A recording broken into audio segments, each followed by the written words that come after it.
This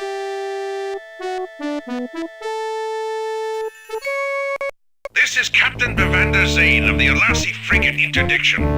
You are no match for our new Storm-class frigates. We demand your immediate surrender. Forget it.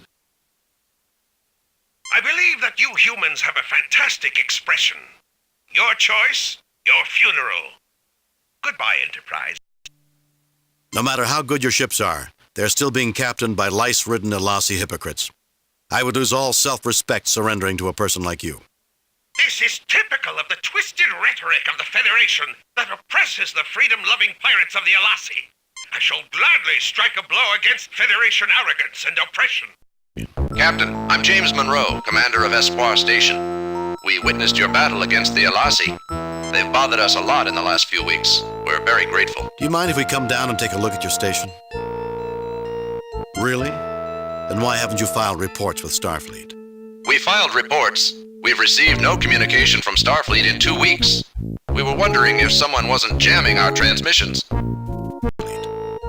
We've heard disturbing reports about your activities.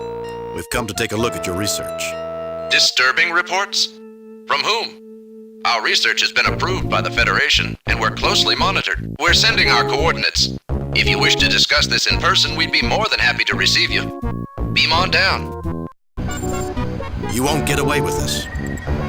Unfortunately for you, Kirk, I will get away with this. Breddell? Is that the only thing you ever think of, Breddell? Revenge? Guards, put them in the brig and let them rot. How can a loyal Federation scientist do a thing like this?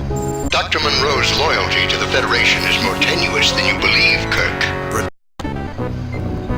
Of course, Breddell, even surrounded by your goons. You're still too much of a coward to face me in person.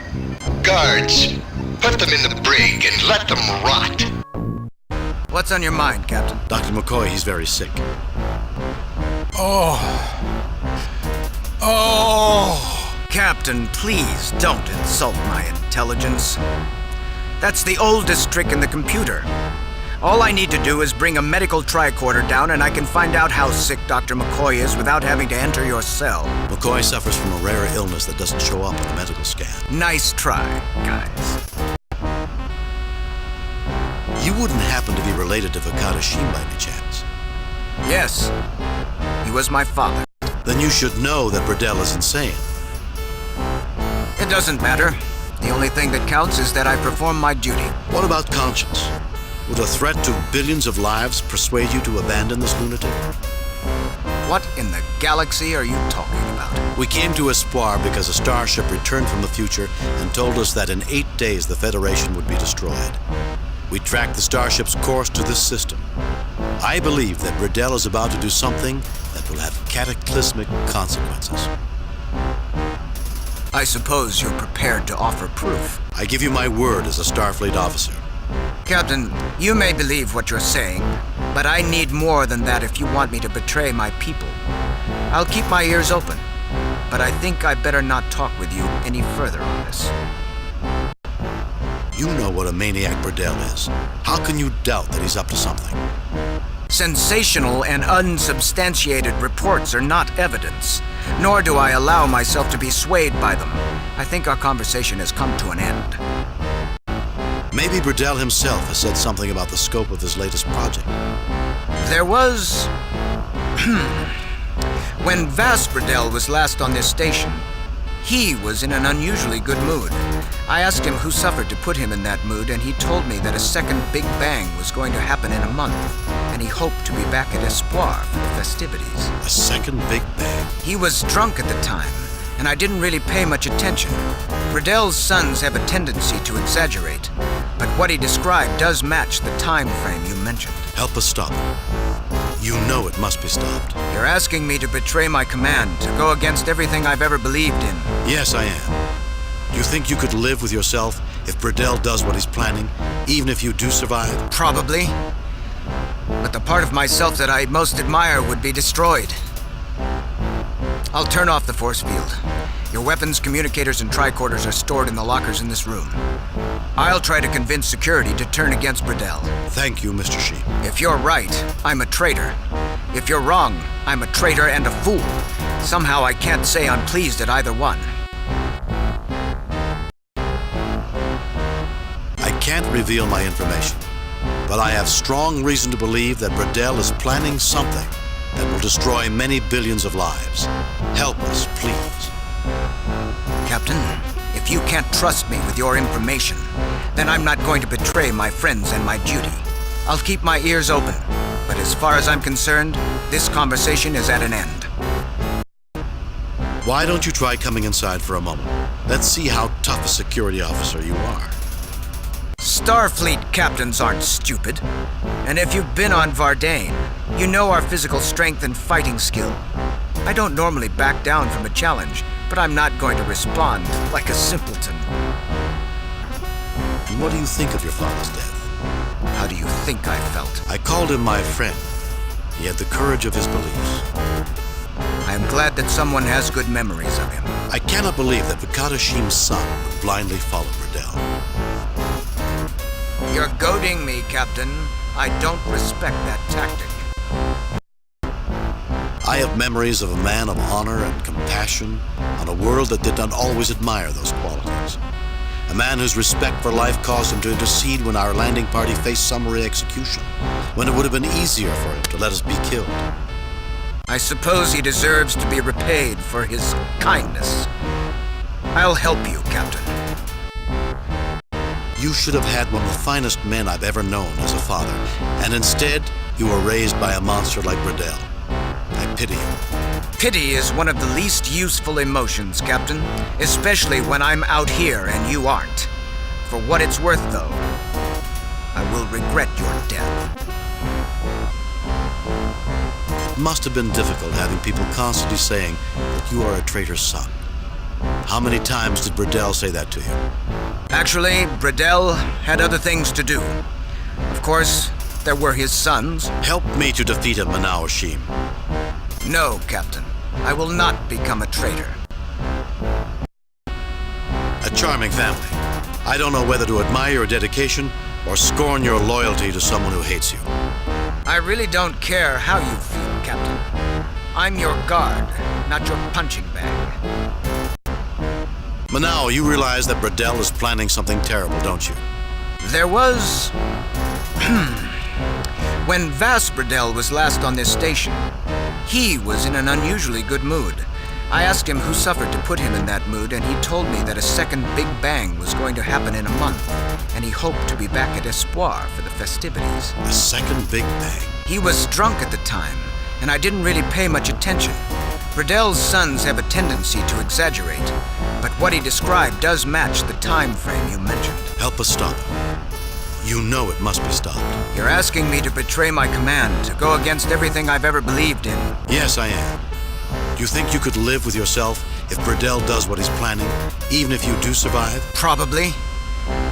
But the part of myself that I most admire would be destroyed. I'll turn off the force field. Your weapons, communicators, and tricorders are stored in the lockers in this room. I'll try to convince security to turn against Breddell. Thank you, Mr. Sheme. If you're right, I'm a traitor. If you're wrong, I'm a traitor and a fool. Somehow I can't say I'm pleased at either one. Help us avenge his death. 10 years ago, he helped me expose him to the Vardane Council. He died because he was Breddell's enemy, not because he was a traitor. If I can expose Breddell's plans, then your father's name will be cleared. I have a duty, Captain. A responsibility to guard this station and its crew. If I do as you ask, I betray the man who killed my father, and also betray a lot of friends in station security who did nothing to him. It's a difficult choice. Questions of morality are always difficult. I'm a guard. I have a responsibility. I can't respect myself if I betray my duty. Your friends are alive. Your father has no one except you. My father died 9 years ago. Becoming a traitor won't bring him back. Do you realize that you're working for a madman? I don't have a high opinion of his mental stability, Captain. We've heard a report that leads me to believe he intends to kill billions of people. Really? That's a strange one, even by Breddell's standards. Then you know nothing of his plans? Captain, you can't seriously expect me to betray my commander's trust. I think our conversation has come to its conclusion. Have you heard anything that might indicate he plans destruction on a wide scale? There was... What do you know of his plans? Captain, you can't seriously expect me to betray my commander's trust. I think our conversation has come to its conclusion. Working for a madman sounds rather dangerous to me. I don't think either one of us has ever been intimidated by danger. Do you want me to tell you what frightens me? Breddell's plans frighten me. The deaths of 100 billion people, men, women, and children, frightens me. What in the galaxy are you talking about? We came to a... Don't be absurd. Danger always intimidates. That doesn't mean we avoid it when the cause is just. Captain, this is a fascinating philosophical discussion, but it's really going nowhere. I'm really not interested in posturing. Goodbye. You're avoiding the point. Breddell's a maniac. He must be stopped. For the sake of Vardane as well as the other members of the Federation. Give me one good reason why I should betray everything I believe in to help you. We came to a... When do we eat around here? Not for a while, Captain. You'll be stunned by a direct phaser before the meal. And when you're unconscious, the meal will be brought to you. You're all hard. Captain, I don't believe in taking stupid risks. I know Starfleet. I don't intend to underestimate you.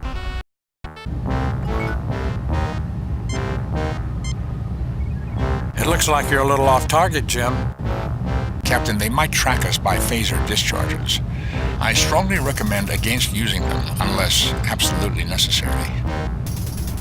It looks like you're a little off target, Jim. Captain, are you certain that is where you wish to aim the phaser?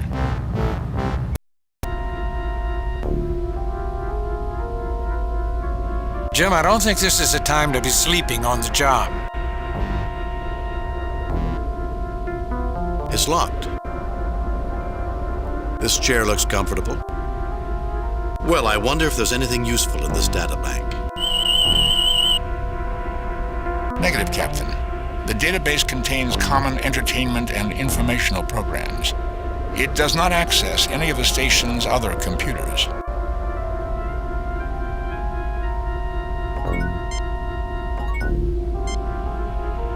I do not see the logic in that action. I do not need to sit down, Captain. The database contains common entertainment and informational programs. There is no link to any of Breddell's other files. I do not have enough experience on the instrument, Captain. I do not believe that it would be advisable.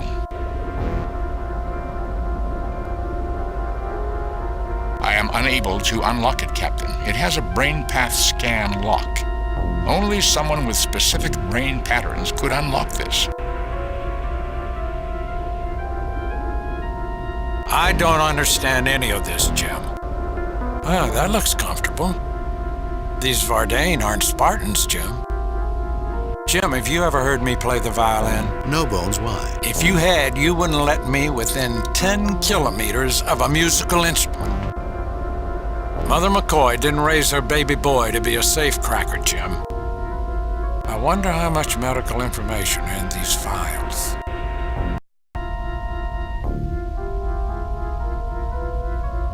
Interesting. He has a mental barrier I cannot penetrate. Fascinating. He already looks down for the count.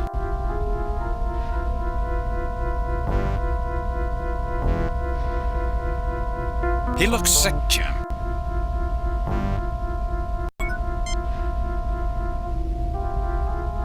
Merely clothing storage, Captain.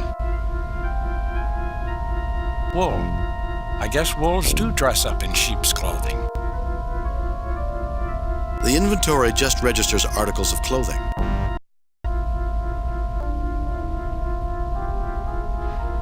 Hey, stop that racket! Oh, sorry.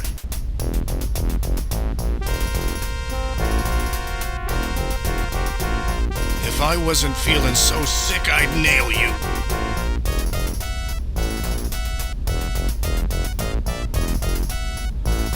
He looks sick enough that we don't need to do anything to him.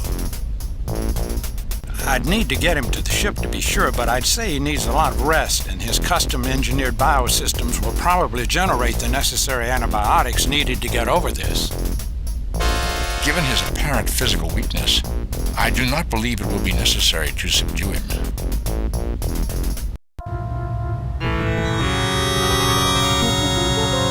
There they are! Get them! Fire!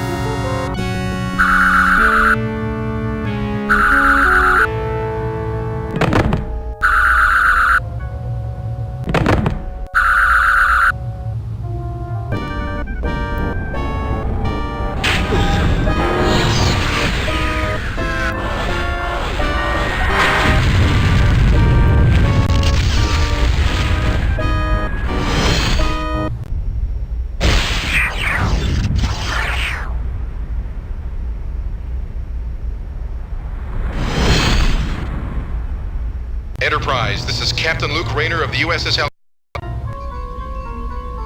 You're too late. I've set the computer on a continuous auto-diagnostic. You'll never be able to get it online. I don't believe in the word never.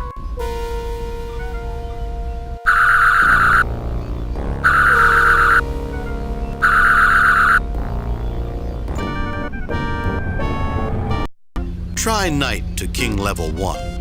That will shore up our defenses. We are maintaining a stable position with this game. We may attain a stalemate if we want that. Now let's see how it handles Queen to King's Level 1. It will take the Knight or the Bishop. It might threaten us on King's Level. Let's move the Bishop to King's Level 2. How about Rook to Queen's Level 2? It's risky. It might threaten us on King's Level. Let's move the Bishop to King's Level 2. We are accomplishing little, Captain. Perhaps I would prove a better... Nonsense, Mr. Spock. We're doing great. Pawn to Queen's Level 2. That will give it something to think about. I don't want to lose. Let's support our Queen with a pawn. Still, if you want to see something daring, let's see if it has the stomach to devour my Bishop. I don't want to lose. Let's support our Queen with a pawn. It has moved its pawn to shore up its position, too, Captain. Stalemate is almost assured. Let's exchange pawns. Let's exchange rooks. Let's see if it wants control of King's board. We'll exchange that pawn. Let's exchange pawns. Oh, isn't that... It has stalemated, Doctor. The computer is starting a new game as part of its diagnostic cycle. I am interrupting it again.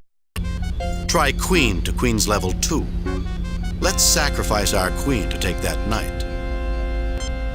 It has taken our Queen. Its Rook is protected. Our defeat is imminent. Now let's go after its Bishop on Queen's Level 2. I think it's vulnerable. We can counter by shoring up our position on King's Level 2. That might stabilize our position. Let's try throwing away our Rook on Queen's Level 3. Something interesting might happen. An abysmal game, Captain. It has mated you. The diagnostic cycle has ended. Excellent, Spock. Jim, what's that smell? Wanaka gas, a knockout gas with an extremely long effect. We have mere seconds to neutralize it or get out of here.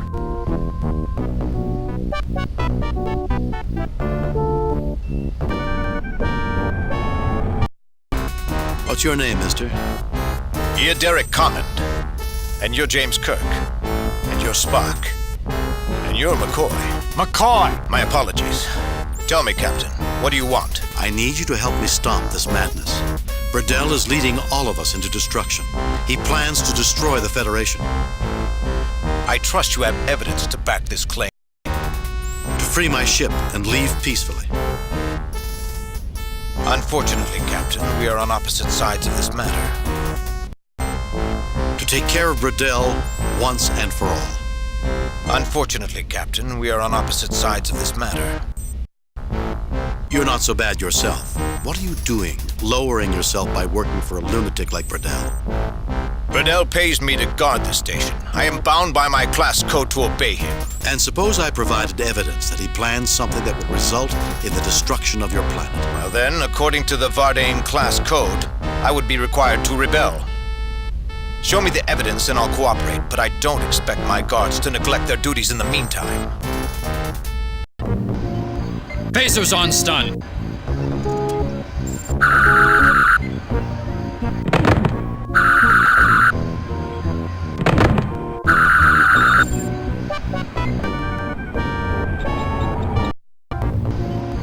Phasers on stun.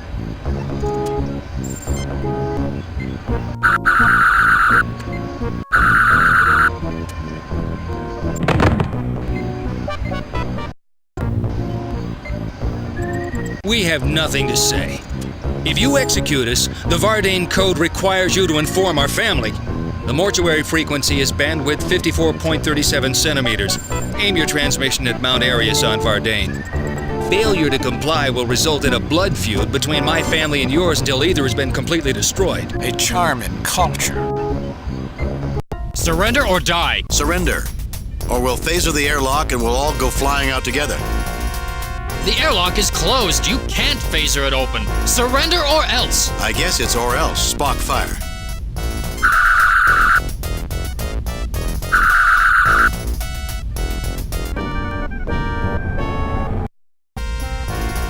We surrender. Let's get their weapons.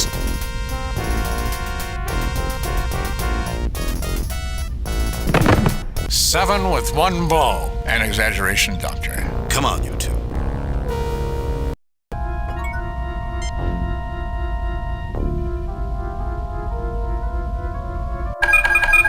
I am unable to open them, Captain. They require a retina scan, a voice pattern, and a key code. Let me guess, Breddell's. Dr. Breddell would seem to be exhibiting signs of the human emotion, paranoia. That's an understatement.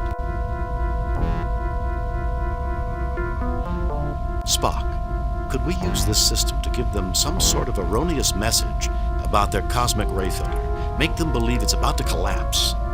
Force them to abandon the station? Negative, Captain. I would require much more effective access to their monitoring systems. Do you really think that the real zealots would abandon this project under any circumstances?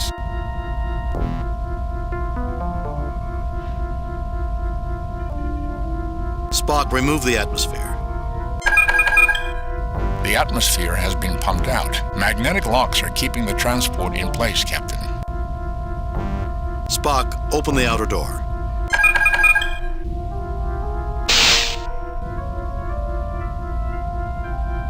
Captain, the door is open. Magnetic locks are keeping the transport in place, Captain. Jim, look out!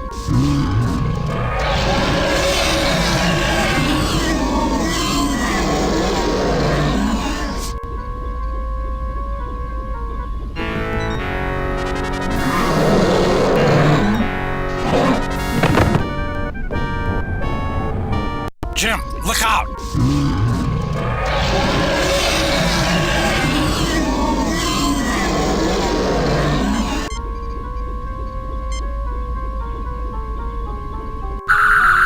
Fascinating.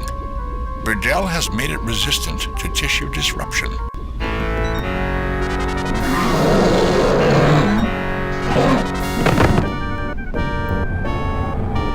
Your experiment is over, Breddell. Tell me, Kirk, do you like this place? I prefer to surround myself with beautiful things. The past is the best guide into the future. And it was the future, was it not, that brought us both to gravity's end? I agree that it's time to end it, Kirk.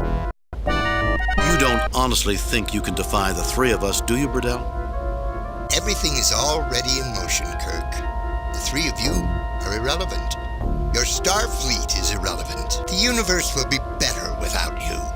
Better without moralists and meddlers. The vulgar masses that constrain those who transcend them. Have you ever seen Shakespeare's Coriolanus, Kirk? It is his most insightful play.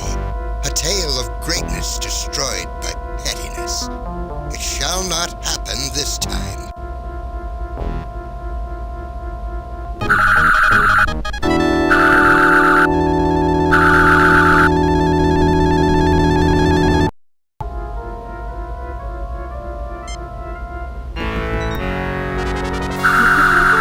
Jim? We have 100 billion people to save. Let's do it. Captain, that was unnecessary.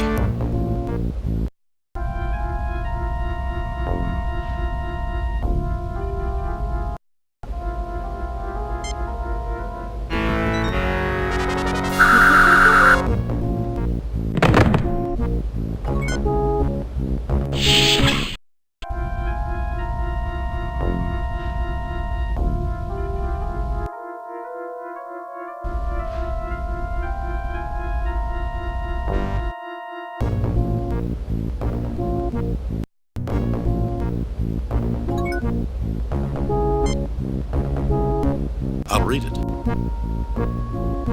According to this book, Breddell's secret code is 2162. I am inputting the code from the book. 2162. The code is not correct, Captain. It appears to be a trap. I have bypassed the detonation circuit. Suppressed movements like Breddell's have a habit of resurfacing at inconvenient moments. And unfortunately, Breddell was not found on the ship. It appears he escaped. I've received word